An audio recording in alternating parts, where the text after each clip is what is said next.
Shalom jemaat yang terkasih, kembali lagi dalam renungan TK Temukan Kebenaran Allah yang Dahsyat. Mari kita berdoa.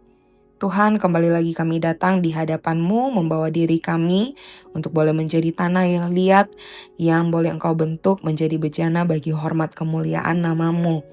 Berkati kami ketika kami akan membaca, merenungkan, mendengarkan firman Tuhan. Berkati kami juga dan tuntun kami di dalam kami melakukannya. Terpujilah nama-Mu, di dalam nama Tuhan Yesus kami berdoa. Amin. Bacaan Alkitab hari ini dari Lukas 17 ayatnya yang ke-15 sampai 16. Seorang dari mereka ketika melihat bahwa ia telah sembuh, kembali sambil memuliakan Allah dengan suara nyaring, lalu sujud di depan kaki Yesus dan mengucap syukur kepadanya. Orang itu adalah seorang Samaria. Saudara-saudara, dalam kisah 10 orang kusta yang disembuhkan Tuhan Yesus, ternyata hanya satu orang yang kembali dan ia adalah seorang Samaria. Zaman itu penyakit kusta adalah penyakit mematikan dan belum ditemukan obatnya. Seorang penderita kusta akan diasingkan karena dianggap najis dan akan mati perlahan mengenaskan dengan tubuh yang akan lepas satu persatu seperti hidung, telinga, jari-jari, dan anggota tubuh lainnya. Demikianlah dosa juga berlaku sama. Ia menyiksa dan membunuh korbannya secara perlahan dan bertahap. Tuhan justru menekankan bahwa orang asing adalah satu-satunya yang kembali dan memuliakan Allah. Orang Samaria dianggap musuh dan bahkan najis oleh orang Yahudi. Ini sungguh merupakan ironi bagi orang Yahudi yang katanya lebih bertuhan dan lebih benar dalam hal keagamaan. Yang orang Samaria ini lakukan adalah memuliakan Allah, memuji Allah dengan penuh penghormatan dan kekaguman.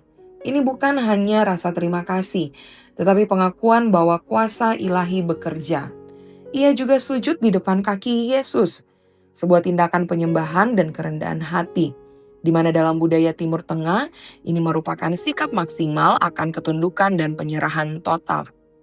Saudara-saudara, kisah ini bukan sekedar tentang orang yang tidak tahu berterima kasih, tetapi fakta bahwa lebih banyak orang yang ketika menerima anugerah dan keselamatan dari Tuhan, ternyata tidak lantas mengubah hatinya untuk menuhankan Kristus sepenuhnya di hatinya. Mujizat yang sering dielukan, diagungkan, dan dikejar oleh banyak orang termasuk orang Kristen, nyatanya tidak melulu mengubahkan hati orang. Orang yang hanya mengejar mujizat hanya akan menjadikan Kristus sebagai objek untuk mendapatkannya, namun tidak akan benar-benar menuhankannya. Mari kita berdoa. Tuhan, tolong kami supaya kami boleh sungguh-sungguh menjadikan Engkau Tuhan yang berkuasa atas hidup kami. Tuhan, satu-satunya pribadi yang kami sembah, tinggikan, dan muliakan.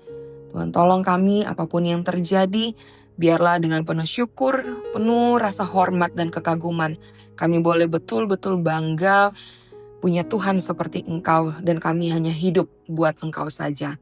Terima kasih Tuhan, di dalam nama-Mu kami berdoa. Amin. Selamat melakukan kebenaran firman Tuhan yang dahsyat.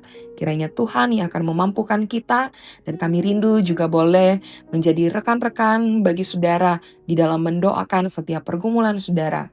Saudara bisa menuliskan di link yang telah kami sediakan di kolom deskripsi dari tayangan ini, atau bisa juga scan barcode yang ada pada tayangan ini.